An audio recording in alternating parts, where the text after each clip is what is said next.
Hello दोस्तों, मैं Anil Kumar study with Anil Kumar में आप सभी का स्वागत करता हूं।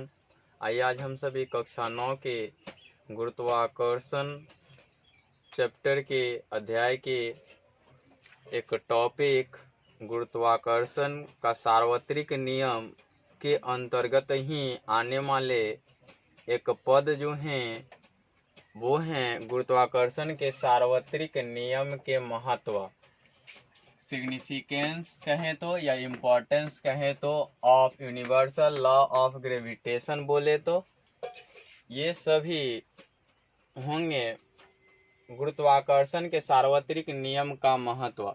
महत्व मीन्स होता है कि उसका क्या क्या कार्य है और वह क्या लाभ दे सकता है या उसको किस उपयोग में लाया जा सकता है। ये सभी जानने के लिए ये सभी चीज़ पढ़े जाते हैं। आप वीडियो को शुरू से अंत तक देखें। अगर आपको वीडियो अच्छा लगता है तो लाइक, शेयर और कमेंट करना ना भूलें। और मैं वादे के साथ कहता हूं कि आपको बहुत बेहतर तरीके से पढ़ने को मिलेंगे और मैं इसमें कॉम्पिटिटिव क्वेश्चन कैसे बनते हैं वो मैं बताते चलूँगा। तो देखिए, लिखा हुआ है, इनके द्वारा अनेकों परिघटनाओं की सफल व्याख्या होती है ना।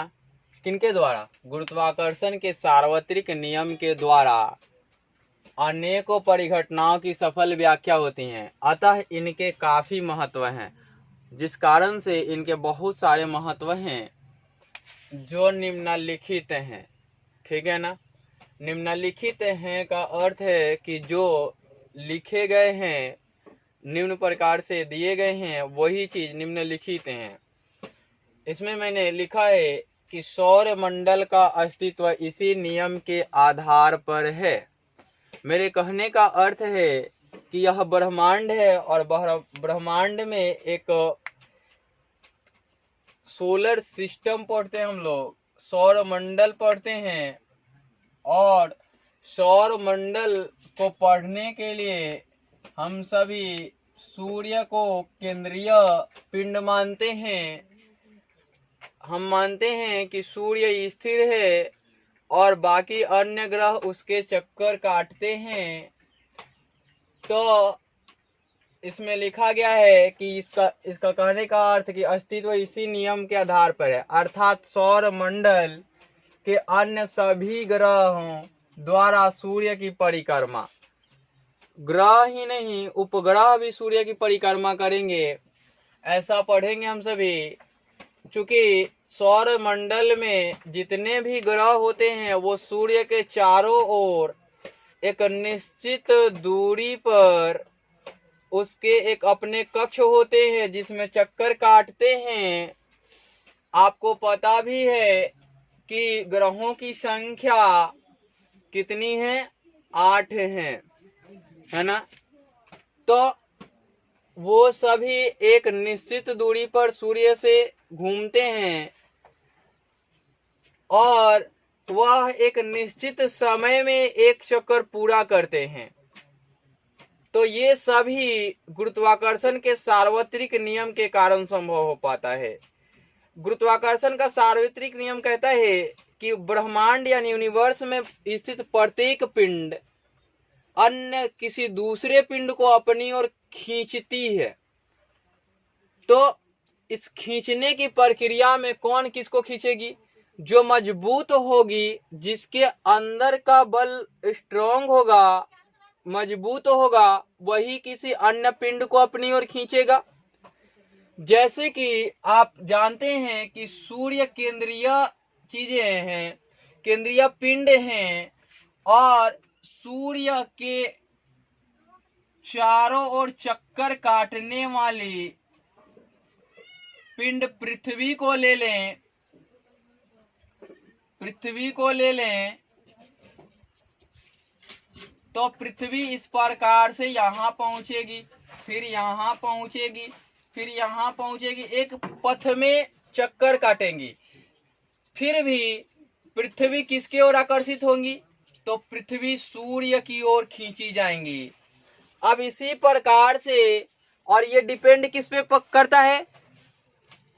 जिस पिंड का द्रव्यमान ज्यादा होगा और रेडियस कम होगी अनुपातिक स्थिति में, तभी ऐसा संभव है। आप सभी जानते हैं कि सूर्य से पृथ्वी की दूरी औसतन 15 करोड़ किलोमीटर है,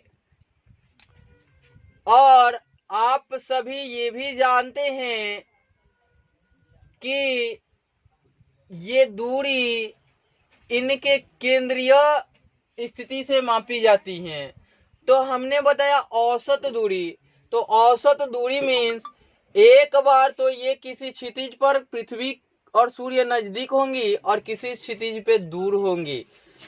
ऐसा कहा जाता है कि पृथ्वी अपने कक्ष में घूमती है लेकिन वृत्ताकार कक्ष में नहीं घूमती है।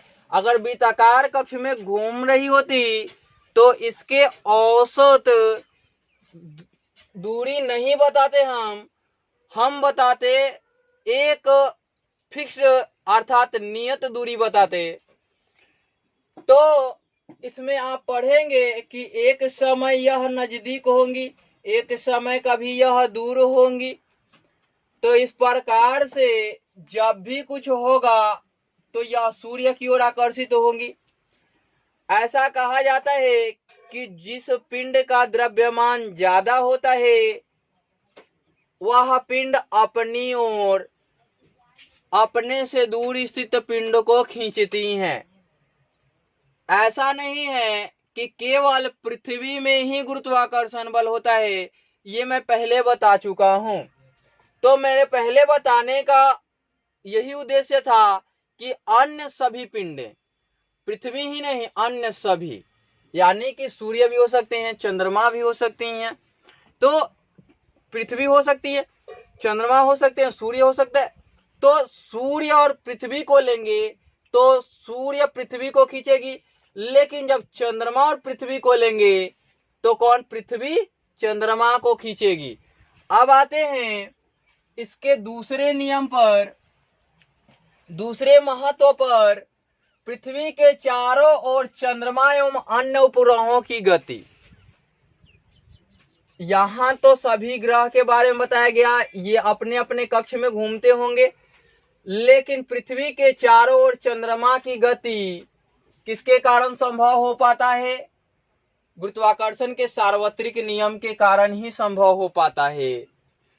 वर्षा की बूंदों का गिरना एवं हिमपात का होना। यहाँ एक चीज समझने की जरूरत है।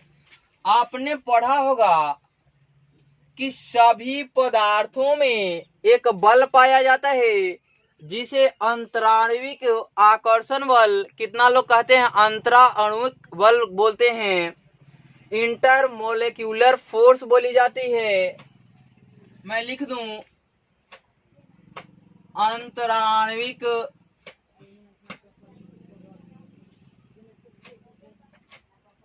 बल, कितना लोग इसको बोलते हैं अंतराण्विक बल, कितना लोग इसको बोलते हैं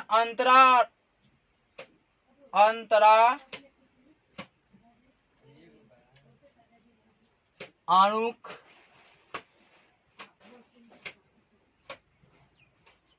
बल बोलते हैं। इंग्लिश में इसको एक ही चीज से जाना जाता है, इंटर मोलेक्यूलर फोर्स के नाम से इंटरमोलेक्यूलर फोर्स बोलते हैं, जो सभी पिंडों के अंदर पाए जाते हैं। तो जल के अंदर भी, जल एक पदार्थ है, द्रव्य है, और आपको मैं बताऊंगा द्रव्य और पदार्थ दो होते हैं, ठीक है, ये मैं बताऊंगा। तो इंटरमोलिक्यूलर फोर्स ठोस में काफी प्रभावी होते हैं, जबकि द्रव में ठोस की अपेक्षा कम होते हैं। इनका जो विन्यास होता है वो होता है ठोस, ग्रेटर, द्रव, ग्रेटर, गैस, इसको वायु भी लोग बोलते हैं।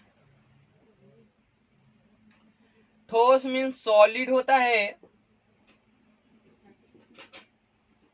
और द्रव मीन्स लिक्विड होता है।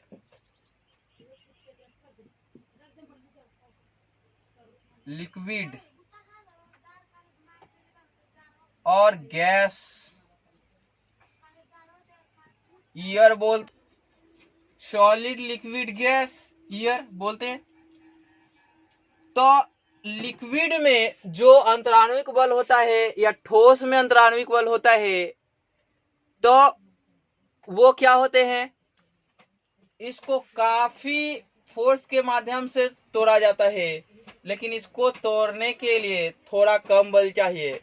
और आप एक चीज पढ़ेंगे तो इसके अंदर जो फोर्स होते हैं वो काफी छोटी मात्रा में होते हैं। तो सॉलिड में भी लिक्विड में भी ग्रेविटेशनल फोर्स की जो वैल्यूज होती है 9.8 न्यूटन होती है। और आप सभी जानते हैं कि न्यूटन जो होता है वो मीटर में होता है, और उसके अतिरिक्त आपको पता भी है कि फोर्स जो होता है, फोर्स वो होता है खींचने अथवा धक्का देने की क्रिया, है ना। और इसका ऐसा यूनिट जो होता है न्यूटन होता है या मीटर पर सेकेंड होता है। क्या होता है, Newton second, sorry metre, sorry Newton का जो मात्रक कहा जाए एम के प्रणाली में वो कहा जाएगा मीटर सेकेंड। क्या कहा जाएगा, मीटर सेकेंड कहा जाएगा। तो इसमें आप पाएंगे कि जब भी वर्षा की बूंदे जल जो है बादल के रूप में, बादल के रूपों में पानी आकाश में लटकी रहती हैं, और पृथ्वी के गुरुत्वीय बल के कारण जब वायु का दाब कम हो जाता है उन पर, तो वो चीजें एक छोटी छोटी ये होंगी, इस प्रकार से इनका आकार बदलते हुए लटकेगा, और फिर इस प्रकार से, तो इतना से टूटेगा तो फिर एक छोटी बूंद के रूप में पृथ्वी की सतह पे टपक जाएंगी। और हिमपात का होना काफी ठंड प्रक्रिया में, वहां एक सॉलिड होते हैं और वायु का दाब कम होते ही वह बादल टूट के गिरने लगते हैं, और जिसके कारण यहाँ आते आते छोटे छोटे किसके रूप में, पत्थर के रूप में, तो वही हिमपात, यानी कि हिम यानी बर्फ और पात मतलब नीचे की ओर गिरना। तो हिमपात का होना भी गुरुत्वाकर्षण के सार्वत्रिक नियम के कारण ही संभव होता है, क्योंकि गुरुत्वाकर्षण का सार्वत्रिक नियम जो कहता है कि यह मजबूत पिंड किसी कमजोर पिंड को अपनी ओर खींचेंगी, भारी पिंड किसी हल्के पिंड को अपनी ओर खींचेंगी, बस। अब देखिए कि चंद्रमा और सूर्य के कारण ज्वार भट्टा का आना, चंद्रमा और सूर्य के कारण ज्वार भट्टा का आना, हमने इसमें पृथ्वी नहीं लिखा। एक चीज इसमें आप जानेंगे कि चंद्रमा और सूर्य के अतिरिक्त यह चंद्रमा, पृथ्वी,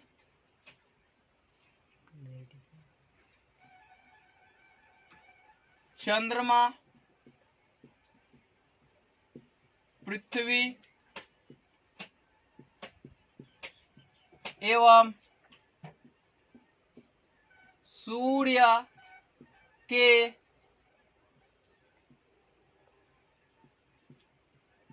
गुरुत्वाकर्षण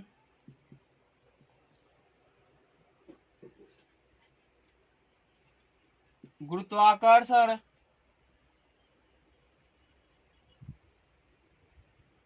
गुरुत्वाकर्षण कर्षण शक्ति के कारण ज्वार एवं भट्टा आते हैं। अब ज्वार भट्टा के आने में एक चीज जानेंगे हम लोग कि ये किसके शक्ति के कारण होता है? चंद्रमा, पृथ्वी एवं सूर्य के गुरुत्वाकर्षण शक्ति के कारण। यानी कि ज्वार भट्टा का आना भी गुरुत्वाकर्षण बल पे डिपेंड करता है और गुरुत्वाकर्षण का सार्वत्रिक नियम जो कहता है उसमें भी इंप्लीमेंटेशन होंगे। गुरुत्वाकर्षण में जब महासागरीय जल या समुद्र जल या अन्य बड़े बड़े जलाशय वो समुद्र के अंदर ही आ जाएंगे, तो समुद्री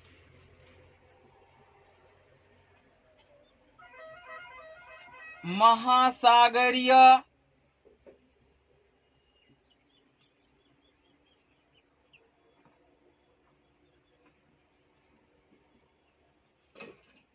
इत्यादि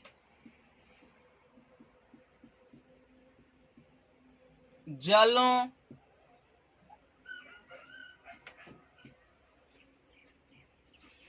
का ऊपर उठना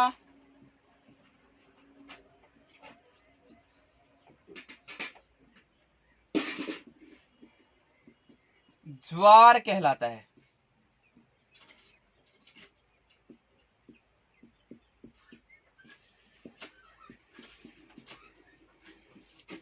और ज्वार का नीचे की ओर उठे हुए पानी को उठे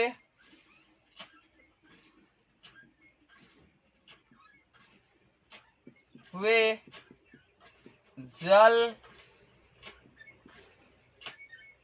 को नीचे की ओर गिरना, यहां से लिख दूं नीचे की ओर गिरना,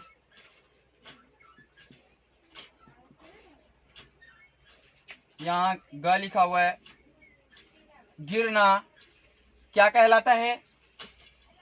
भट्टा कहलाता है।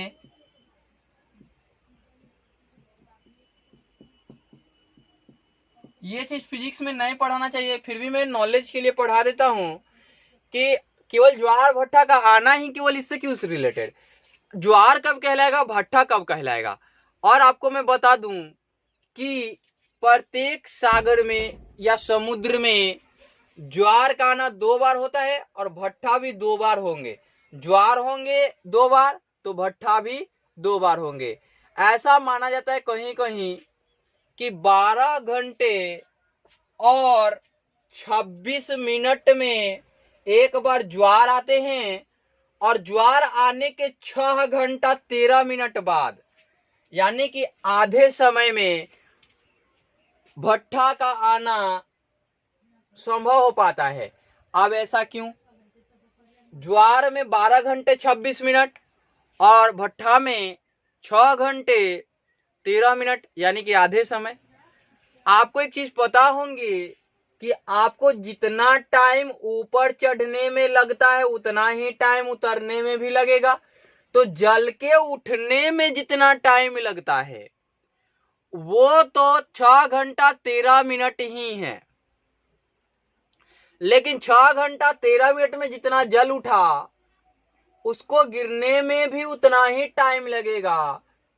तो इसलिए ज्वार के होने में, ऊंचाई जाने में और आने में ऐसा होता है।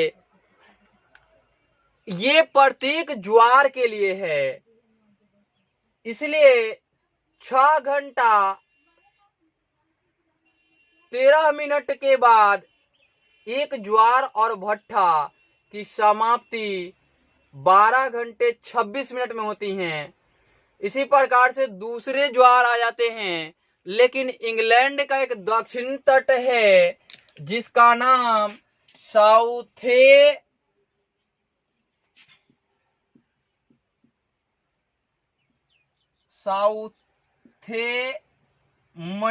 करके है। साउथेमटन या नाम देख लीजिएगा एक बार, साउथेमटन ही है। साउथेमटन में 4 बार ज्वार भट्टा आते हैं। कितने बार? 4 बार। आपको मैं बता दूं कि जब ज्वार की घटनाएं होती हैं तो यह ज्वार की घटना उच्च होती होंगी और निम्न होती होंगी, अर्थात कि एक बार काफी उच्च स्तर दर्शाता होगा, एक बार निम्न स्तर दर्शाता होगा। तो उच्च स्तर और निम्न स्तर कब होता है? तो किसी भी तिथि को, है ना, जब उसकी पूर्ण होंगी तो उस समय ज्वार ज्यादा होगा, और जब उसके मध्य में जाएंगे तो वो आधे हो जाएंगे। तो अमावस्या और पूर्णिमा के दिन, किस दिन? अमावस्या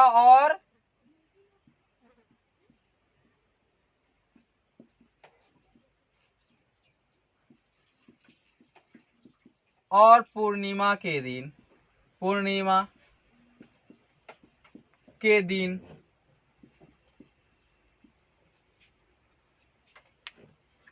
पूर्णिमा के दिन उच्च ज्वार आते हैं। इस दिन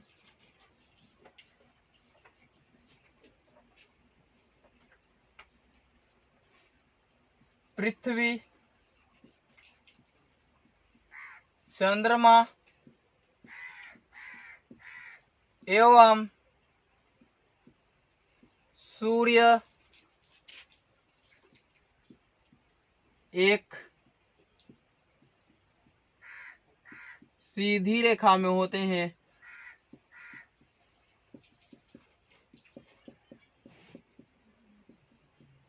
अर्थात कि ये तीनों मिलकर के 180 डिग्री का एंगल बनाएंगे। कितने डिग्री का? 180 डिग्री एंगल बनाएंगे। आपको मैं बता दूं कि जब निम्न ज्वार होता है तो वह उसके अमावस्या के तिथि और पूर्णिमा के तिथि के आधवें दिन में होगा, क्योंकि उसके आधवें टाइम में कम होता है ना। तो माना जाता है कि 15 दिन और 16 दिन के शायद तिथि माने जाते हैं अमावस्या पूर्णिमा के लिए। तो उसके आधवे में जाएंगे तो आप जानते हैं कि मीन निकालना होता है, 2 चीज होते हैं तो उनके औसत निकालते हैं, है ना। तो उसका एक का 7वां टर्म्स बीच में मिलेगा और एक का 8वां टर्म्स मिलेगा। तो सप्तमी और अष्टमी के दिन निम्न ज्वार आते हैं। किस दिन? सप्तमी और अष्टमी के दिन। ये नोट कर लेंगे आप, जगह नहीं है, नहीं तो मुझे मिटाना पड़ेगा। तो सप्तमी और अष्टमी के दिन, और सप्तमी अष्टमी के दिन निम्न ज्वार आते हैं, और इस दिन पृथ्वी, चंद्रमा और सूर्य 90 डिग्री के एंगल पे होते हैं।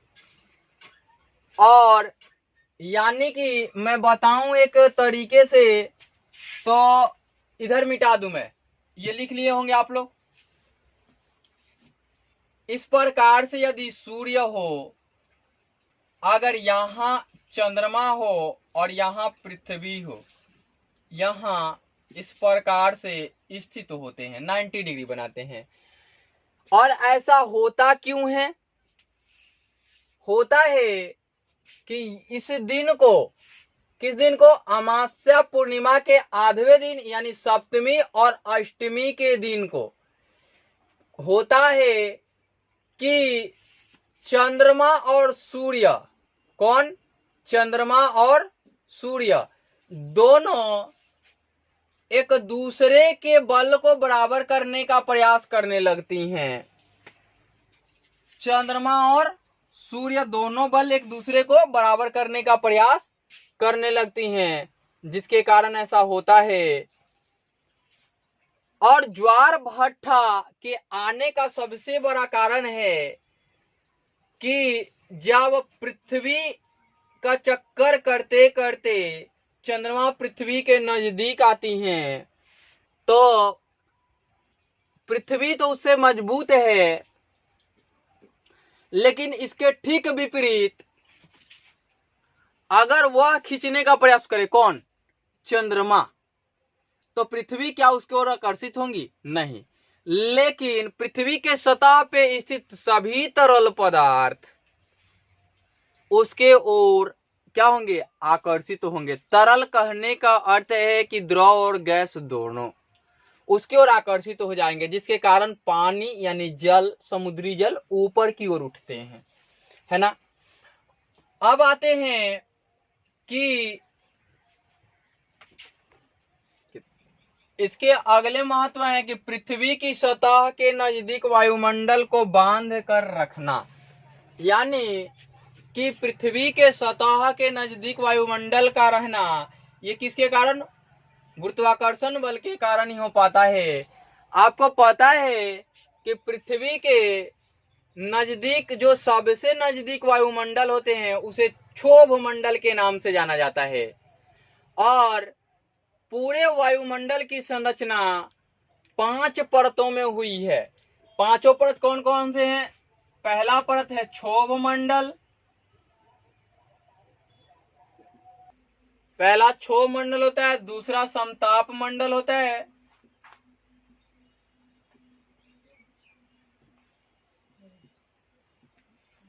तीसरे को मध्य मंडल कहा जाता है, क्योंकि 5 मंडलों में एक बीच में होगा, जिसके कारण मध्य मंडल कहा जाता है तीसरे को। उसके बाद ताप मंडल कहता है, ताप मंडल। सबसे ऊपरी तो उसको बाह्य मंडल कहा जाता है।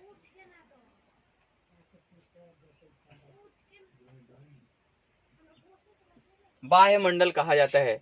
इस प्रकार से कंप्लीट होते हैं वायुमंडल की संरचनाएं, और इसको हम लोग कभी, मैं ज्योग्राफी लूंगा, जो फिजिक्स से रिलेटेड होंगे वो मैं पढ़ा दूंगा आप सभी को। अगला देखते हैं, इसी नियम के द्वारा हम तथा अन्य जीव, हम मतलब हम सभी, अन्य जीव पृथ्वी की सतह से बंधे रहते हैं। गुरुत्व बल नहीं होता तो क्या होता? सोचिए, सभी पिंडे और आप एक जगह चले जाते, एक बिंदु पर या तो टकरा जाते, नहीं होता तो आप इस सतह को छोड़ के ऊपर उठ गए होते, है ना, या इधर उधर बिखर गए होते, जैसे अंतरिक्ष में जाने पर ऐसा होता है। फिर नदियों, समुद्रों, सागरों एवं महासागरों में जलों का बहाव किसके कारण होता है? गुरुत्व बल के कारण ही होता है। क्योंकि नदी, जल, समुद्र में ढाल होते हैं, उस ढाल के कारण वह गुरुत्वाकर्षण बल कार्य करने लगता है। ऐसा आप पढ़ चुके हैं कि पृथ्वी के सतह से ऊपर की ओर जाते हैं तो गुरुत्व बल का मान क्या होता है? घट जाता है, और पृथ्वी के सतह के नीचे भी जाते हैं तो गुरुत्व बल का मान घट जाता है ना। और पृथ्वी के ध्रुव पर अधिकतम और विषुवत रेखा यानी भूमध्य रेखा पर न्यूनतम होते हैं, ऐसा मैं बता चुका हूं। तो आपने देखा, उसके अतिरिक्त आप यदि चाहें तो ये क्वेश्चन तो कर सकते हैं, इसीलिए मैंने जो लिख के रखा है, लिखा नहीं कुछ। आप चाहें तो ये तो समझ सकते होंगे, आप जानते भी होंगे कि अगर गुरुत्व बल ना होती तो हम लोग क्या करते, हम लोग कैसे होते, है ना। तो महत्व यही है इसका कि इसकी उपस्थिति के बिना सभी पदार्थ जो निर्जीव हैं वह आसमान में टंगे हुए दिखते, है ना। तो सभी पिंडों का जो ठोस पिंड है वो पृथ्वी के सतह पे स्थित हैं, तो ऐसा एक लिख सकते हैं आप। इस वीडियो में इतना ही, फिर मिलते हैं अगले वीडियो में।